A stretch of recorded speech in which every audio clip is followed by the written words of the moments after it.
Bueno, entonces voy a proyectar la presentación. ¿La ven completa?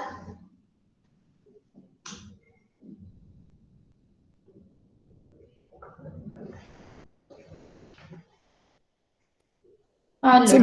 bien. Sí. Listo. Entonces, otra vez. Bueno, entonces el día de hoy voy a hablar acerca de la guía de práctica clínica, la socialización de esta, de asfixia perinatal. Mi nombre es Luisa María Ruda Gómez, residente de segundo año, y mi tutora fue la doctora Diana Arias. Entonces, pues es de fácil acceso. Esta es una guía que fue realizada en el 2013 y no se ha generado ninguna actualización después de este. A modo de introducción, la guía nos da como una breve descripción sobre qué es la asfixia perinatal y nos la refiere como una alteración grave, ¿sí?, en el intercambio gaseoso del recién nacido como consecuencia de diferentes noxas.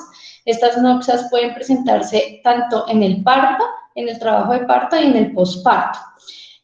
Clásicamente, pues la asfixia, digamos que produce, o se sabe que produce una hipoxemia grave con alteración del equilibrio ácido-base del neonato, generando pues como principal secuela la encefalopatía hipóxico-isquémica, que es, digamos, a lo que nosotros queremos prevenir, y manifestándose pues de manera temprana, dejando pues esas secuelas graves, y asimismo pues puede ocasionar compromiso, como vemos allí, cardiorrespiratorio, renal, incluso pues la muerte, ¿no? Digamos que aquí nos ofrece una epidemiología y nos habla acerca de que se presenta en países desarrollados en 1 por 1000 nacidos vivos y en países subdesarrollados de 5 por 10 por 1000 nacidos vivos, y la OMS nos brinda pues igual, esto es hasta el 2013, que más o menos se presentaba de 4 a 6 millones por año. A modo de definición, aquí digamos que es un punto crucial, y es que la guía no nos ofrece una definición como tal, pero pues nos da o nos presenta unos criterios para el diagnóstico y nos habla de asfixia perinatal severa. Tampoco nos va, digamos que a clasificar cómo es la clasificación tanto leve o moderada, sino simplemente nos dice que estos son los criterios propuestos para una asfixia perinatal severa, y nos dice que debe completar o cumplir estos 4 criterios: la presencia de una acidemia mixta o metabólica con pH menor a 7 en gases arteriales del cordón umbilical, la persistencia de un puntaje Apgar entre 0 a 3 posterior a los 5 minutos, las secuelas neurológicas neonatales, ya sea crisis como hipotonía, y el compromiso multiorgánico, ya sea de riñón, de pulmón, de corazón y de intestino. Estos son los factores de riesgo que realmente pues el médico debe sospechar de que se pudiese, si están presentes, que se pudiese presentar una asfixia perinatal. Entonces pues nos ofrecen el sufrimiento fetal agudo, definido como la alteración en la monitoría fetal prenatal o la presencia de bradicardia fetal ya confirmada, ya sea por auscultación o por Doppler, un perfil biofísico bajo, la presencia de meconio en líquido amniótico, la restricción de crecimiento intrauterino con alteración en el Doppler, el circular apretado del cordón, la placenta previa sangrante, trabajo de parto prolongado precipitado y la alteración de la contractilidad uterina, ya sea hipotonía o hipertonía. A modo de objetivo, entonces el objetivo de la guía es realizar un diagnóstico metodológico y de contenido de las principales guías de manejo del recién nacido pues, con asfixia perinatal, y pues cabe aclarar que esto fue publicado en el 2013, entonces pues igual está realmente muy desactualizado, y la idea de esta guía era adoptar y desarrollar grupos de recomendaciones basadas en la evidencia, ¿sí? Digamos que acerca de estos 3 tópicos, que es la sospecha, identificación y diagnóstico, el manejo inicial, evaluación y tratamiento, y el tratamiento específico intrahospitalario. La población a la cual va dirigida es realmente, va dirigida pues al manejo en sala de partos y en el periodo neonatal del recién nacido con sospecha o confirmación de la asfixia perinatal. Nunca pues está dirigido hacia recién nacido pretérmino. Entonces, perdón por cómo se presenta. La metodología, lo que ellos se plantearon fue unas preguntas que la idea era tener un propósito de cada punto en el proceso de atención en salud, donde se debía tomar algunas decisiones respecto a intervenciones específicas. Entonces se realizaron, digamos, cada pregunta, y por cada pregunta se hizo una revisión sistemática de la literatura científica siguiendo pues el sistema GRADE. Entonces incluyeron afirmaciones sobre manejos específicos ampliamente aceptadas por la comunidad científica, y esto lo tomaron como puntos de buena práctica. Realmente pues el equipo desarrollador pues era extenso, por lo tanto pues así se desarrolló la guía. Entonces empezamos con las recomendaciones. La primera, el tópico 1, es sospecha y diagnóstico de la asfixia perinatal. Entonces, la primera pregunta habla de qué manera se clasifica el recién nacido de acuerdo al riesgo de presentación de asfixia perinatal. Ellos lo dividieron en tres grupos, lo dividieron en el grupo A, que es el grupo recién nacido a término con eventos centinela. Los eventos centinela son estos 5 que se encuentran aquí abajo, la presencia de abrupción de placenta, prolapso del cordón, ruptura uterina, embolia de líquido amniótico o un arresto cardiovascular de la madre. Se dieron cuenta que quienes presentaban esos eventos centinela podrían cursar con una mortalidad del 6% y una incidencia de una encefalopatía hipóxico-isquémica del 10%. El segundo grupo es el estado fetal no tranquilizador, también conocido el estado fetal insatisfactorio. La mortalidad que identificaron en este grupo de pacientes era el 0.3% y la incidencia de encefalopatía hipóxico-isquémica de 2.5%. Y sin evento centinela con estado fetal tranquilizador, pues realmente se encontró 0% a cada uno de los puntos buscados. Entonces, basado en la evidencia, esto pues tiene una calidad de evidencia baja, pero sin embargo son los pacientes a los que debemos sospecharles según los riesgos de asfixia perinatal. Entonces, la segunda pregunta es, de acuerdo al riesgo de presentación de asfixia perinatal, ¿cuál de las siguientes estrategias de manejo postnatal, aquí las 6 escritas, es de mayor utilidad en cuanto a la identificación y tratamiento oportuno del niño con asfixia perinatal frente a una intervención en pacientes que realmente no presentaron asfixia y que no fuesen a hacer un manejo de manera innecesaria, ¿sí? Entonces nos ofrecen estos 3 puntos: la observación clínica 24 horas junto a la madre, la hospitalización para observación durante 24 horas, la toma de gases arteriales del cordón umbilical y según el pH, pues la toma de decisiones. Si es por arriba de 7, pues salida, y si es por debajo de 7, hospitalización y manejo inicial de la asfixia perinatal. El otro punto era la toma de gases arteriales del cordón y si se encontró un pH mayor a 7, pues tomar un lactato en sangre del cordón. Si este estuviese elevado, pues como indicación de hospitalización, iniciar el manejo. El siguiente punto que evaluaron era la medición del lactato netamente en sangre sin pues, medición de gases arteriales.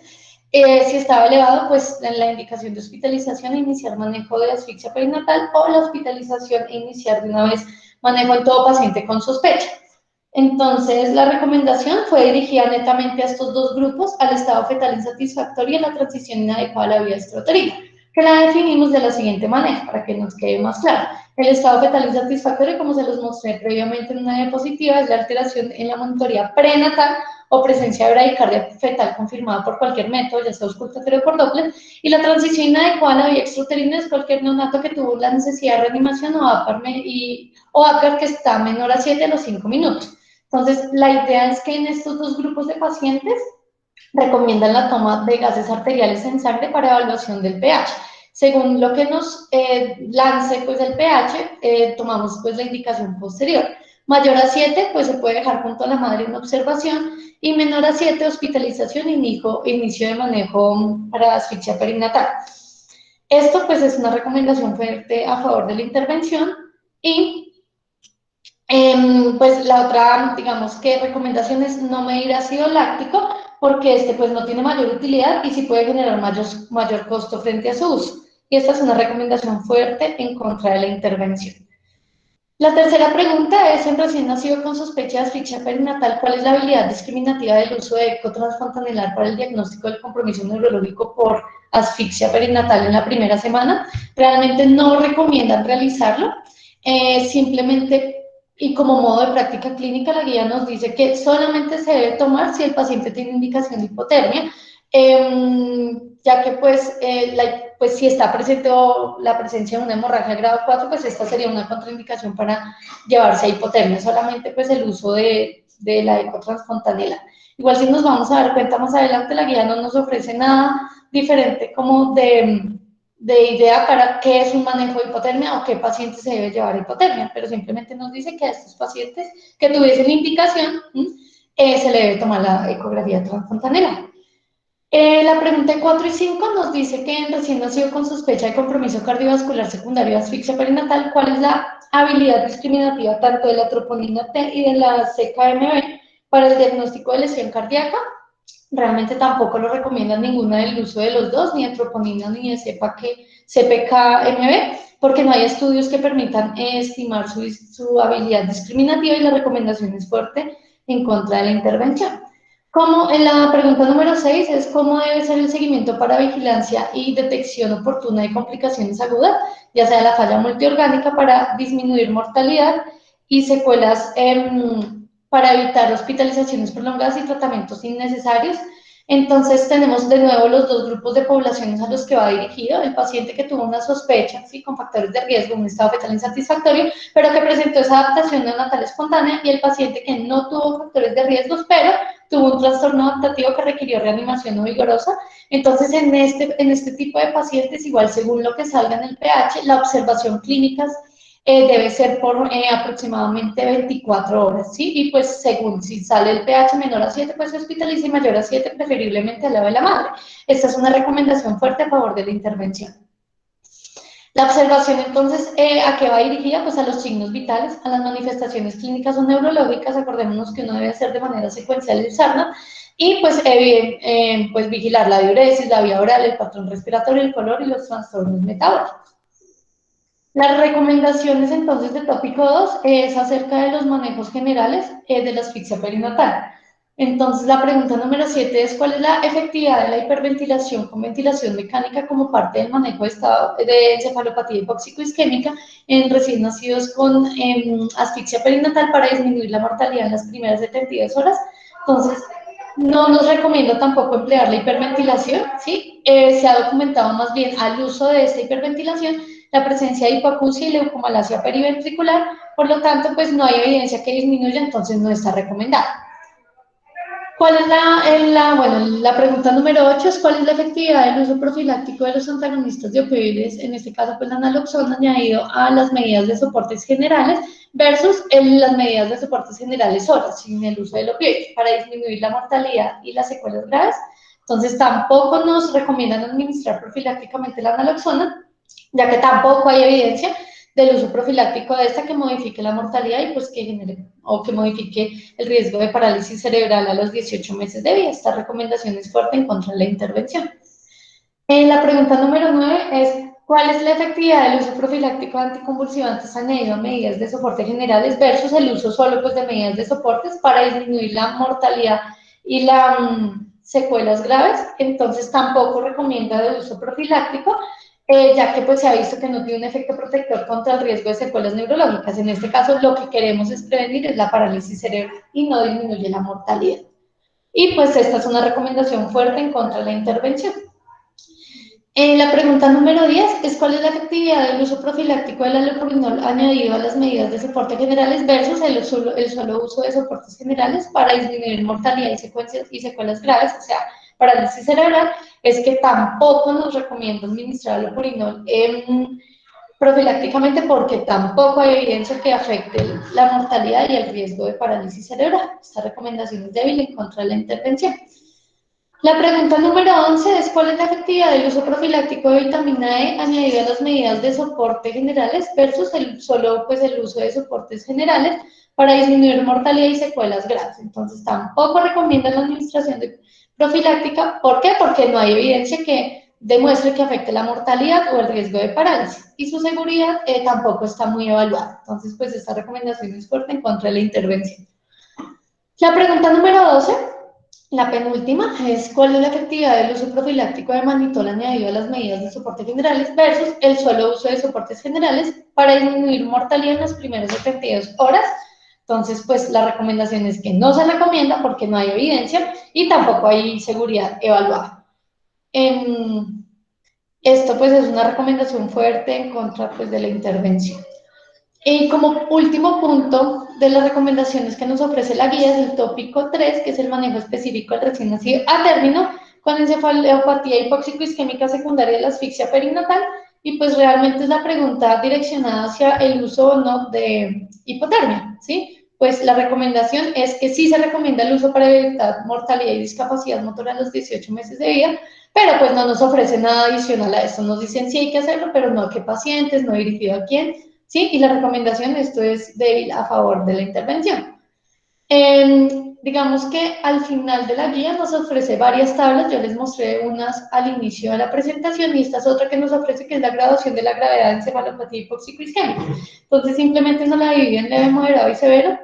pero como les digo, digamos que la guía no nos ofrece, no nos amplía, digamos, una idea de cuál es el manejo real en los pacientes, cuáles son las intervenciones que se deben hacer realmente a los pacientes, sino simplemente nos dice que no hay evidencia, entonces, por tanto, no vamos a hacer nada. Y gracias.